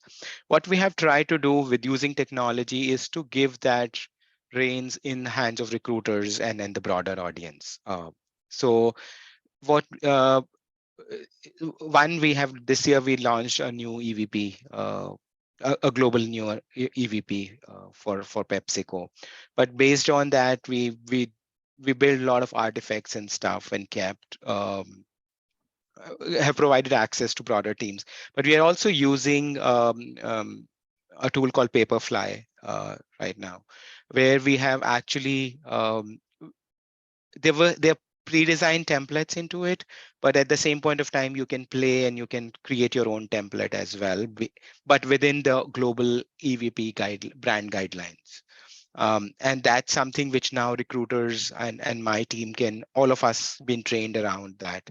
And we all can create our own creatives, whether it's for a LinkedIn post or whether it's for a job posting somewhere, etc. So that's something which we have been able to do effectively and broaden the whole spectrum for everybody to reach out more.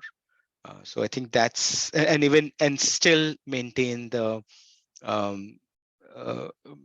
whole EVP brand entity completely. So I think that's something unique which we've using technology we're doing.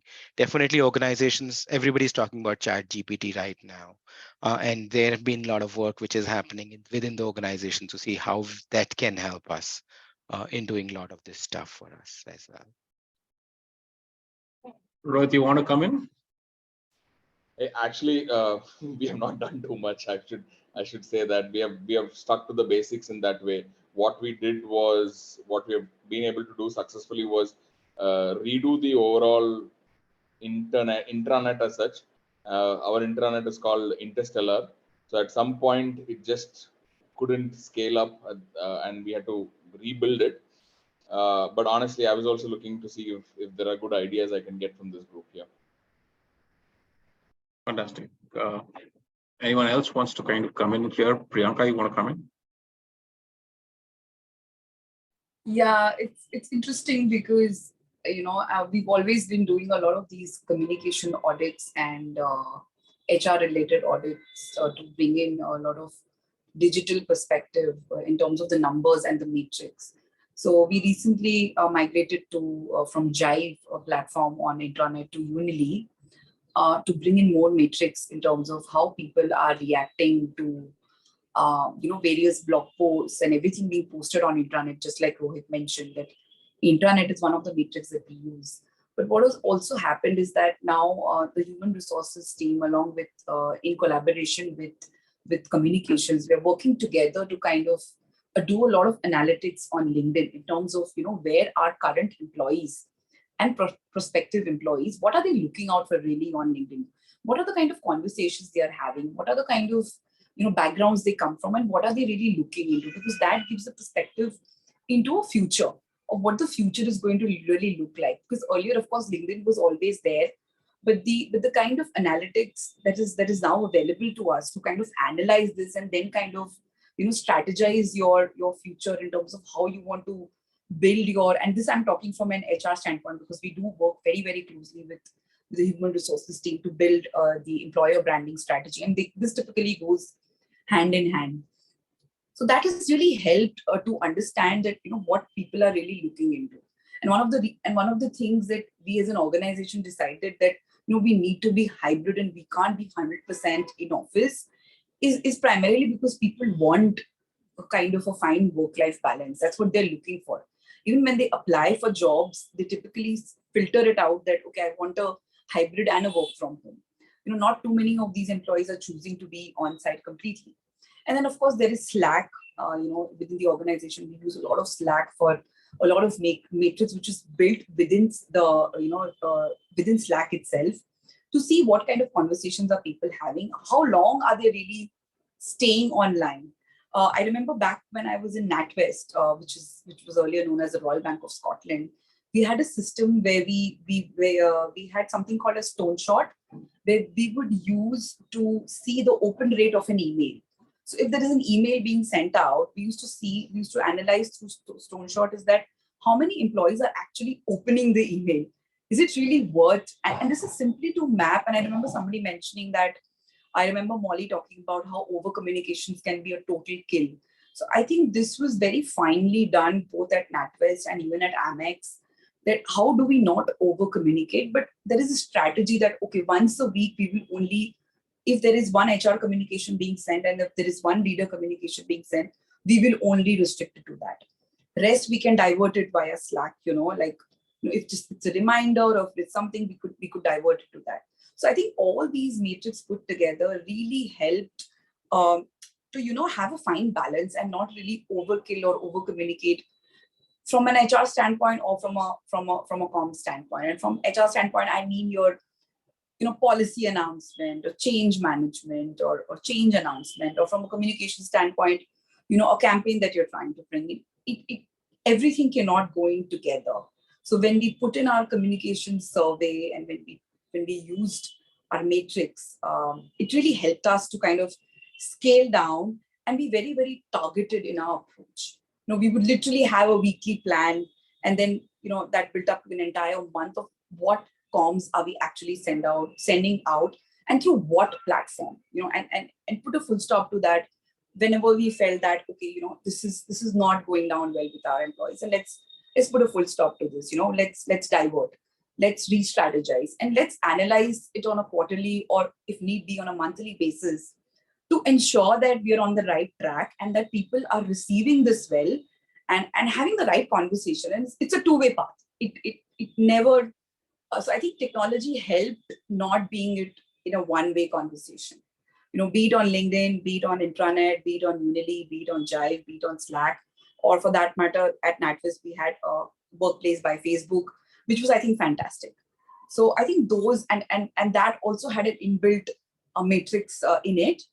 So every time you post something, you instantly got your result, and then you would strategize ahead based on what your past experience or results said. So I think those are the kind of things that we've been doing, and it's very, very simple. It's not an AI based tool at the moment. I'm sure next 1 year down the line we'll be talking about that also. Like he just mentioned, Sam just mentioned about Chat GPT and things like that. So, but yeah. Sam, you have your hand raised. You want to kind of? Yes. No, since we're talking on technology, I think I came across this platform recently that I'm exploring. So I thought I'll just share with the group. So there's an Australian company called the Martech. So what they're building is they're building an employer branding, platform. It has 4 components. One is research. So you can just plug in some of the keywords that your industry works on, and it gives you insight what is happening in that industry. Second is a generative AI, where you can actually, you got the ideas right from your research and put those ideas in that.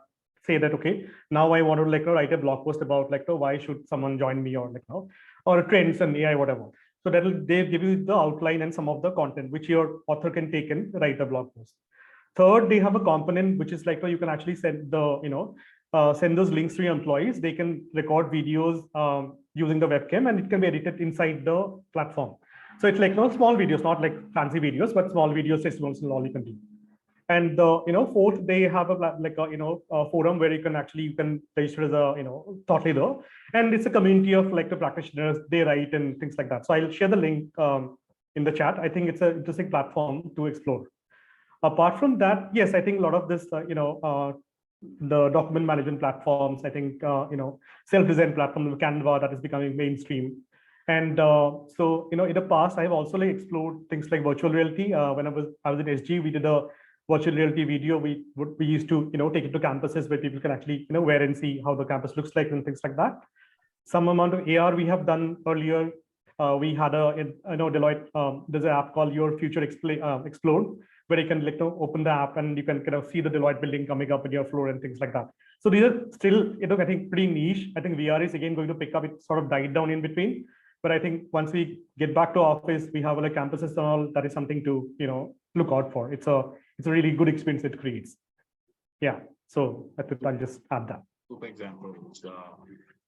But that's why I think you want to kind of. Yes, so I would talk from both, talent acquisition and communication. When it came to, different kind of methods which were not traditional, video JDs kind of picked up. And I think more than what job descriptions in written format could not do, a video JD where you talk about why join a team or what is in it for you, why work with us, picked up the traction.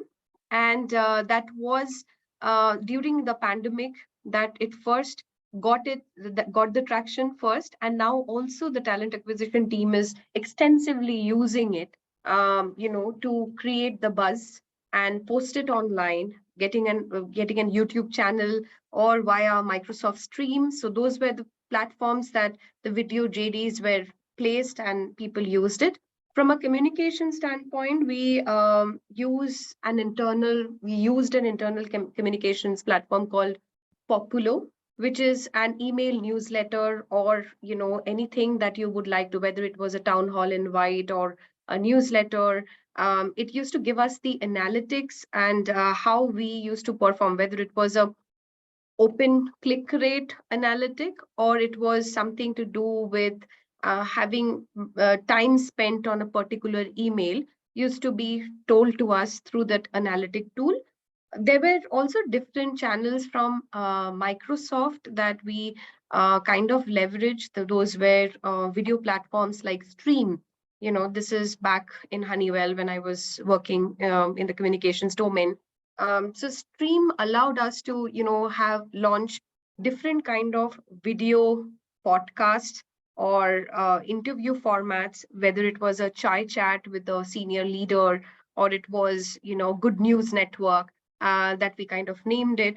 And this is how we engaged with our employees, during those COVID times.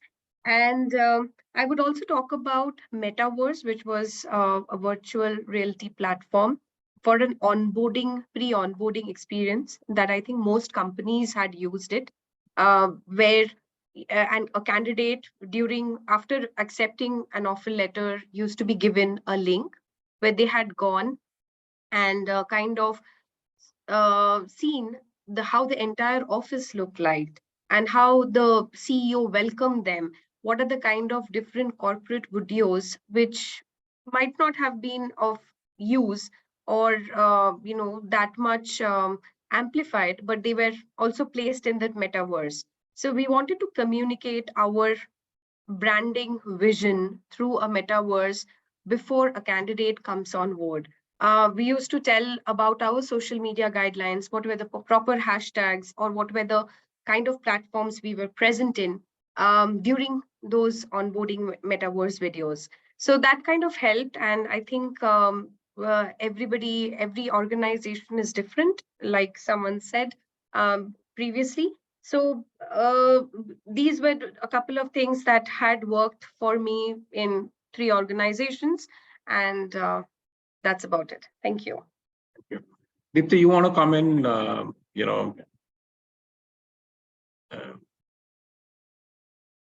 Yeah, you're on mute. Yes. Yeah. No, frankly speaking, nothing much to add. I mean, that we've changed most of the platforms that everybody spoke about existed, and I think just we've gone about more enhancing stuff that we're publishing. Probably I think more got to do with analytics right now, and then pulling up those reports and saying that, hey, what better can be done. But tools, I think pretty much in most companies, they all of them that was spoken about, like the internal or external related, is what the focus now is shifted in terms of, hey, what are they talking about? I think at the start of the conversation, somebody mentioned about brand reputation, right? Like what are actually employees or people who want to join potential, your talent pipeline is talking about the brand, right? I think maintaining that or investing, I would say investing some bit of your strategy towards that is a little bit of shift that I'm seeing. But I think tools, there are multiple tools. There are, I think, all of these, publishing, blog posts, internal or external, have pretty much been there for the, pre-post pandemic. It's been there. But I think what as employer branding leaders or comms leaders that we've started doing is focusing through the reports that we get and the analytics that is being brought out, and saying that, hey, what exactly, what kind of content really brings up, like we spoke about employee advocacy. That's something that if an employee starts posting about, hey, this is my experience and all of that, that holds. I remember we have a dedicated channel which says my path to Google, so we started focusing on that and getting like, hey, news stories in terms of how I got to Google, and what my journey has been before Google, and then what made it happen to come to Google, and kind of a thing. But I think the shift has been in terms of understanding the whole, doing the analysis in terms of internally and externally. I mean, internally through surveys, externally through all of those posts. What is the reach and what people are talking about? What are those keywords, and then coming back with the approached model in terms of your content. I would say content marketing. I think that's the shift that I can see at this point of time. And I think that will continue. I don't think we've used a AR VR tool kind of a thing. I still feel, as I told you, I think getting somebody to office and actually taking them around, I think it gives them a far more I think a personal experience than my last event that I did with Google for a DEI event was at the Leela, right? I mean, and we had like senior women leaders across India who joined us. But the feedback from just clearly stated that, hey, you could have hosted this event in Google, so we could have got to see the Google campus and experience a micro kitchen and all of the entire what we've seen and heard about Google. So I'm just saying that while we say that, hey, we've moved, it's all virtual, but I think somewhere traditionally still people want to come back and feel the touch and talk to people in person. I think that really makes an impact. Yeah, let's stop there. Thank you. Okay. Great. So yeah, I mean, while what I'm saying is there is a lot of technology that is kind of being, utilized, implemented, but the human aspect, continues to, keep coming back. And I think we'll move on to our, next, segment, which is more to do with the EVP, right? I mean, today we're talking about multi-generation organizations. So you have millennials, you have Gen Zs, Gen Ys, and I mean, crafting an EVP, for these cross-generational employee set is certainly not easy. And it has to be very, very targeted to these specific audiences. Probably, we can touch upon if there's something that's being done, for different, generations. Maybe Deepthi, we can start with you. I mean, can I go next? I just want to gather sure. my thoughts before. Sure. Yeah. Anyone else wants to, maybe I can start. Sure. So Avinash, we launched our EVP 2 years back at Flipkart. Okay, and Flipkart, as you know, has not just from a generational standpoint, it has a multi-generational employee base, but also from a very different background. We have a supply chain arm, we have a technology arm, we have a business arm, and then the corporate functions, right? So when we went about crafting our EVP, there was a lot of research that went into it. Not just from our current set of employees, but also potential talent and how do they see Flipkart as an employer. So we looked at multiple dimensions of employer brand. Okay, what really matters to talent in today's time, and so there are things like career, there are things like leadership, there are things like the culture of the organization, the element around diversity and inclusion, how the culture is in terms of inclusion, and multiple other dimensions, right? And then we really looked at, okay, what are those common themes, right? For example, if we talk about the culture or the care element, it will, as a theme, it will remain same, but there'll be different aspects of it that will be relevant to different audience set, right? So one of our EVP pillars, for example, is we care, right?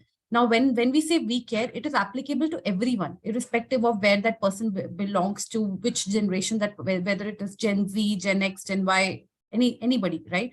But the proof points under that, how do we really care for you? That will differ, and that will be based on who we are talking to. So, for example, for a person who's just starting fresh out of college, the elements of care will be around, for example, if you talk about benefits, right? They would look at, for them, the benefits will be more around, the different subscriptions that they get, the discount coupons, the gym subscriptions, so on and so forth, versus a person who's in the mid-age level, Gen X.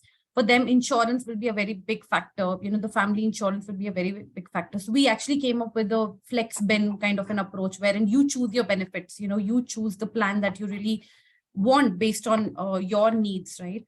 So coming back to EVP, we looked at our EVP, which can be actually extended to all set of audiences, not just. And Flipkart is a group company, right? We have a Clear Trip as part of Flipkart, which is into travel. We have Health Plus, which is into health. Then we have the whole Flipkart entity, which is into e-commerce, right? So even from that perspective, there are different segments that we had to look after. So we came up with an EVP, which is so our EVP, the core tagline is "Together we dare to maximize," right?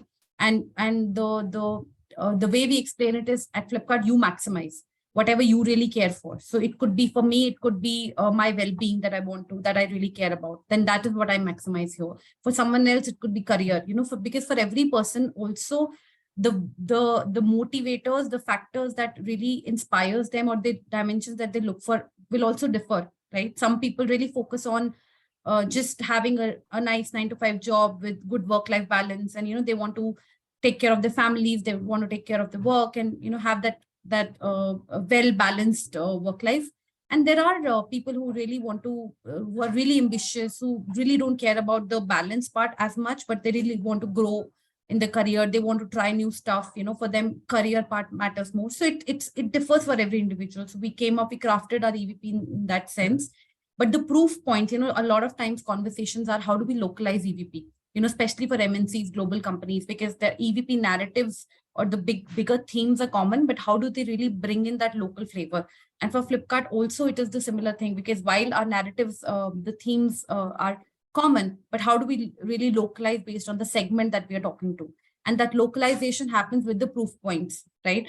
Today, for example, another pillar of our EVP is work with the best, or leave a mark, right? So how you get to work with the best in technology, and then you really bring those proof points, or in terms of examples and case studies that really make this EVP true. So that's how we kind of looked at it. And another part of EVP, which I was talking about earlier, right? When we crafted our EVP, there were two objectives. We wanted to leverage it as a common narrative for any people-centric communication, and not just for the employer branding team, but any person in the organization or any team within the organization, whether it is corporate communication, whether it is HR, whether it is marketing. If they are doing any people-centric communications, they have to really leverage the EVP narrative so that there is a consistency across the board, right? And for that, we created an EVP brand book. We created a different, very unique, guidelines and identity for our employer brand, which is now leveraged by, all the teams across the organization. And the second aspect of our EVP is, how do we really influence our people experiences, employee experiences, right? Which is basically the promises that we're making. How are we delivering on that? So when we crafted our EVP, some part of our EVP was also aspirational. We were not there yet, because usually it's about, how much truth are you saying and how much your EVP is rooted in truth, based on what you're actually delivering or what you're actually really offering to people. But while it was rooted in truth, there were some aspects of it was also aspirational. Therefore, our EVP is now our guiding light. We say that, okay, maybe in this particular dimension, we are not there 100% yet, but this is where we want to be. And we are consistently thriving towards, reaching that goal. So, and we are working on integrating. We actually created a EVP maturity model within the organization. We said that, okay, today, this is where we are, but where do we want to reach in terms of maturity in, say, next 5 years? And what is our North Star? At the end of the day, we want to reach a stage wherein our employees are, one, talking the same language, and they are becoming our authentic, organic brand ambassadors without us really pushing them. So that's our North Star. And that will only happen when our employees understand what the company stands for, what is unique about working in this organization. And if they are truly engaged and are experiencing our EVP in truest sense, they will become our authentic brand ambassadors. So that's our North Star. And that's how we're working towards it. So yeah, I just wanted to share. Thank you. So I can go next. So I'm just going to take a back step. I think more than the EVP, I think when we craft the EVP, right, it's the utmost important, right? So which means that, hey, what's your employee, what's your company's mission, vision statement? And then comes your EVP, and does that tie into the company values, your mission, vision, and all of that? Why I say that is, I did mention towards this start that, hey, I've been in companies where there were integrations happening, change management happening, right? So when Dell Pero integration happened, you had the Dell, company values or the employee value proposition. But how do you actually get the Pero, Dell Pero, which is, later called the Dell services, narrative into it, right? And still stick on to the values, but you will have a little bit of, I wouldn't say just the employee value proposition, but also the company values in terms of how they operate and everything would change a little. So I'm saying, it's most important is what your company values, mission, vision statement is, and how the employee value proposition sits under it. I think that's the super critical part. Like similarly, after that, I was working with ING. ING existed out of Asia Pac, then, the Kotak took the banking side. and the insurance side went to Exide Life Insurance, and we redid the whole brand, right? I was part of the insurance side, so we called it the Exide Life Insurance. We had re-engagement coming in, doing the study and all of that. Again, the most important part there is what, through your employee value proposition, what do your employees feel? What does the leadership feel? What are your insurance agents feeling, who literally have to sell, and they actually are not your employees, but they are your agents who are also a part of the company, right? What is their value proposition towards the company, right? So that narrative also plays. So sometimes I just feel that when we look at it very holistically, we say, hey, these are the company values, this is what our vision statement is, this is what we will be from 1 to 3 years, 3 to 5 years, and this is our employee value proposition, is what we are going to focus on. But are we looking at different target audience? Hey, what does it look for an employee? What does it look for, companies like, ING, whether an agency, what does it look for that? Similarly, I'm just shifting gears. When I worked with EY, when we got GTH and GSS together as our captive and called them Global Delivery Services, and created that whole organization. Again, we had the EY brand values, company values, mission, vision. Now, what does EY GDS has to offer to EY, right? EY partners, regional partners across globally, again, that is also a value proposition that we need to keep in mind. So what I want to conclude is, more than, hey, this is what we would go and talk about, your communication to be surrounded by it and all that. I think when you're crafting itself, I think being cognizant about the fact that, hey, these are your target audience, this is your company, mission, vision, it needs to tie into there, and making it in a very holistic approach rather than in a piecemeal is what I would conclude at. So, Molly, So, you come in. yeah, so sorry. I just wanted to add to what Deepti just said. I think it resonated with me because when I joined Hitachi Energy was not Hitachi Energy. It was Hitachi ABB Power Grids. And that meant that we had to create or redefine the entire EVP for the employees who were left behind from ABB, right, for the power grids business. And how we did that was definitely something what Deepti mentioned, that we had to, dissect the audience. What was our strategic objective in terms of, whether we were working towards the future, whether we were talking about a future which had a sustainability aspect of it, whether our impact was real, whether diversity was our differentiator, or and the last segment was when we decided that what is in there for a prospective talent to join our organization. So we said, are you ready to lead? Are you ready to shape the future of energy, sustainability? That kind of built our EVP then, which was, I don't know what it is now, but it was Shape Tomorrow Today. So it resonated. It was simple English language, which resonated with each one of us who were in different functions, whether it was COPCOM, whether it was employer branding, anything that had to do with shaping your future, being a part of the organization, that made or that fit the bill. So okay, I'll stop there. Molly, over to you. Yeah. So I think Deepti summed it like really beautifully. Even for us, it was, or for any organization, it's a sum total of value that you can offer to your employees. So whether it's a parent organization, it's a, your organization, all put together. So are you leading with purpose? What is your strategy? What exactly then, the strategy translates for employees, as a proposition. I think all of that matters, and for the entire ecosystem. Right, so it's not just employees, it's their families, it's what she mentioned as your partners.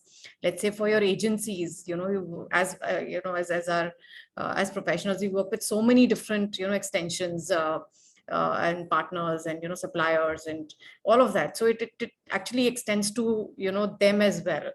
You can't have, let's say, A behavior internally with your employees and B behavior outside, right? So your EVP has to extend from like one point to the last experience that your clients are actually receiving from your employees, and that's the strength and beauty of a beautiful EVP if it's played out really well. So coming to your point, Avinash, some like how do we cater to different age groups? I think it is a one simple thing that we implemented is a career journey. Okay, so in Aditya Birla, we had employees, children and their grandchildren also working. So they were managers who literally were dealing with their grandchildren, at some point in time in their career, because they have spent, let's say, 30, 40 years in the group. And then here comes a new team member who's just like a fresher out of college. So there were huge challenges in, kind of getting the two worlds together, actually 3 worlds together for us. And so it was very interesting, and I think, one of the simplest tools was to, how can we place the entire EVP on a career journey. So let's start with day 1 till, let's say, day whatever, year 40. What will people receive? What is it that we expect from them? So both of these things were, kind of mapped out, and I think it's all much large problem for us. Just that, a lot of interventions were required after we plotted that journey, and something as something as small or big a blind spot as, are we training managers to receive such young professionals in their teams? Yeah, so somebody who's nearing, let's say, retirement, is that person ready to receive somebody who's just starting off a career? Okay, so it is not always training the freshers. It's also sometimes training, at a behavioral level, seasoned leaders, you've had their set ways in working for a very long time, and they've seen success. How to be able to kind of also induct them into this new culture. So a lot of things came out of that journey that we plotted. So it was quite interesting. Interesting. Took us a lot of time. I mean, it took us over a year to kind of get this just plotted. Sure.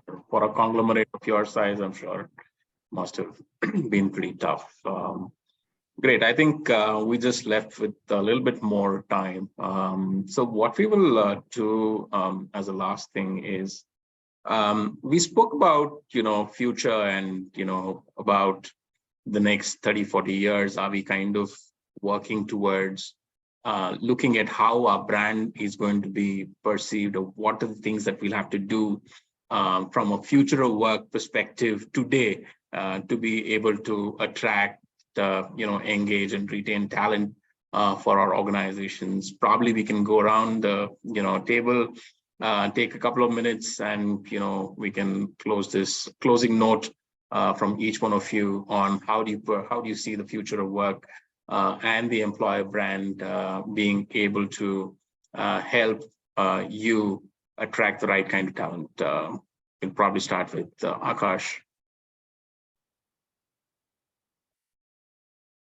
Thanks, Avinash. I think to just sum it up, I think from the ways, I mean, with pandemic being setting up and coming over, so the ways of working has really changed for all of us, and that I think that's the reality which we all need to continue living in. The hybrid model is going to stay, and that's the expectations being set across generations now, and that's what that's going to be our context. So I think we all need to start playing with that mindset and see now we can't have initiatives, or we can't have presence, or any approach which is purely from a face-to-face perspective. It has to be a common hybrid kind of a model, which is like both face-to-face as well as online kind of a scenario, and continue building that. The talent forward is definitely growing as a lot of corporate organizations are growing in India, and there's need of similar kind of talent across. So that's real. I think how much the whole crux of it is probably authenticity by the organization, and how we can really build that and convey that to our audience would get people in. So that's what I would say. Thank you, Akash. Sam, you want to come in? Yeah, I think how I see the shift is, I mean, just look at like how we talk about work. Like we say work-life balance. There's a work, there's a life. There's two different things. I think these two things are kind of like merging. I think companies are, realizing that, work is an extension for your life, right? So there's companies are like, coming up with things that kind of facilitate that. I think some of the companies like, for example, Google and all understood it pretty early. So that's why like all the benefits and things they provide. But other companies also kind of like understanding that, okay, your work and life are not two different things. It's the same thing. So you need to have a life where you can work better, right? So that's how you like your structure benefits and talk to people and things like that. So I think that distinction is kind of merging, and we will see it is happening more in the future. So that's my take. Deepti, closing note. I think what they need to focus on is basically we need to foster a culture of innovation. I think we need to embrace digital transformation truly, whatever is coming our way in the next, couple of decades. I think I've also seen, investing in learning and development, right? I think that is something that as a brand that we need to keep doing. That will help us get reskilling and all of that we want to talk about.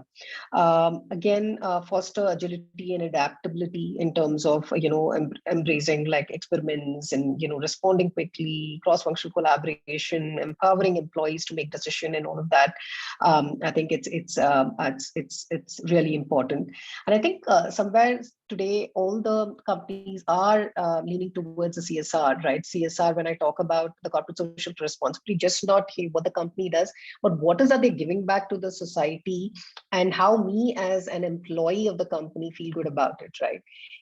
Right. I think that purpose is somewhere getting larger today for anybody. That are my values also tied with my company's values, and what they're giving back to the society? Am I, do I feel good and happy about it, right? I think those are the things that will actually play out to with regards to employer branding for the coming years. So, thank you. Priyanka.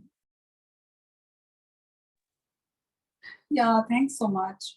I have a little contrary here thought process in terms of what the future holds. I feel as we really get engulfed by a lot of these digital things around us and digitization, I think the value of human proposition or the humane approach or the human experience will be valued far more. I feel that in the future will be really, really valued, because of course the digital is here to stay. It will only increase by the day, and it will only take over our lives in various possible ways. And but what people will really start valuing is the human side of things, and the humane side of things. I think that will play a very important role and will become also a subconscious part of what we're trying to build in the whole employer branding journey. And for example, Amex has its tagline as "We've got your back."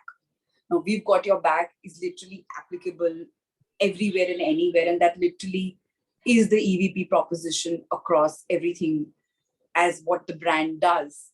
And it literally transforms into, when there is a real human approach to things, when you really meet up as a person, or when you walk into a leader's cabin, or when you talk to your colleagues, or when you have that heart-to-heart conversation, or when you get that feedback, about your appraisal or about your performance in person. So I think those nuances, those touch points will be very, very important. And I feel that will be really valued in the future, because we will be totally engulfed by digitization. Very, very important, Priyanka. Totally agree to that. Washi? Yeah, so I also agree with Akash that hybrid is going to be the way forward. And to survive in the future and be adaptive to the new culture and new way of working, I think there are a few pointers where everybody needs to focus to have, to create more, to have more focus on internal employer branding first, and then circulate it to outside world. And this starts with, creating trust within the team, delegation of responsibilities, internal and external communication, authenticity, regular check-ins with employee, mental well-being of the employees, DEI, L&D, growth opportunities and innovative culture, and probably lastly, the adoption of new technology and tools. Okay, all right. Molly, you want to come in closing remarks? Yeah, sure. I think Priyanka mentioned that. And I always say that people are pivotal. And as cliched as it may sound, that everything will change, but I think what people need at the core are going to be always, what is valuable to them. Policies may change, or technology may change, and I hope they do, right? So innovation, disruption, all of this will continue. But from a brand standpoint, I just hope and pray that brands remain agile to any kind of change, right? And still they stay core to what people really want and expect from the brand. So that's where my wish is. And I also see that brands are going to be, or rather EVPs will evolve towards more people oriented. So values like empathy, values like care, values like kindness, authenticity, these are the things that brands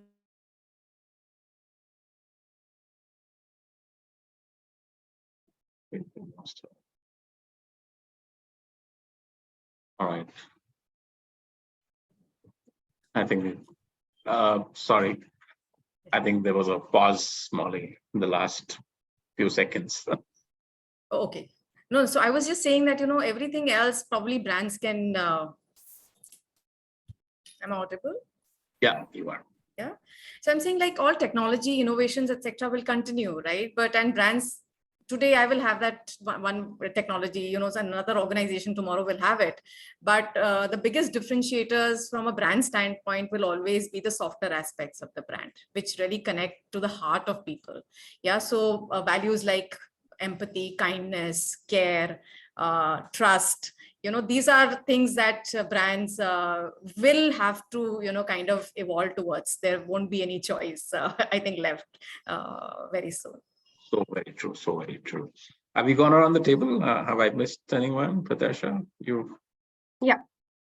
So I think we need to have, any organization, be it in IT or any other domain, need to have or adopt a future focused approach, which definitely talks about all the other attributes which my fellow panelists have mentioned, but also anticipate the industry shifts and the market trends.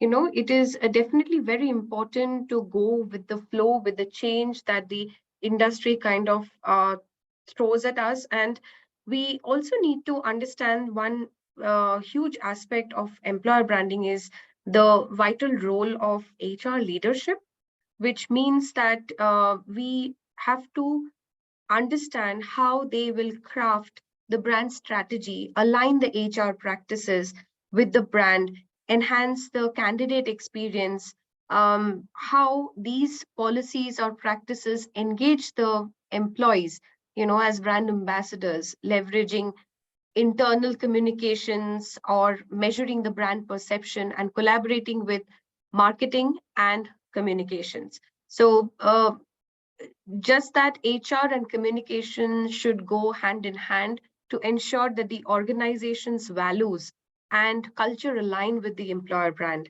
That will help us attract top talent and foster a positive reputation.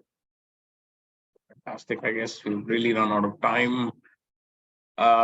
It was great having all of you and listening in to some amazing insights and your wealth of experience that you kind of shared with the rest. So we do have a, to continue this, dialogue, we do have a group on LinkedIn known as Leaders Exchange. We'd love for all of you to kind of join there. Keep the discussion going there. There's a lot of other leaders from the HR industry who are a part of that group. We'd want you to kind of actively contribute and learn from one another there. Of course, like this video is this session has been recorded. A copy of that will be shared with you, and we will soon come back to you with more such sessions, knowledge sharing sessions, and we'll also kind of connect with you personally, later during the next, couple of weeks. Thank you indeed for being here. Lovely having all of you on this panel. Thank you. Thank you so Thank you. much. Thank you, Have a good GTX team, session. for hosting us. Thank you. Thank you.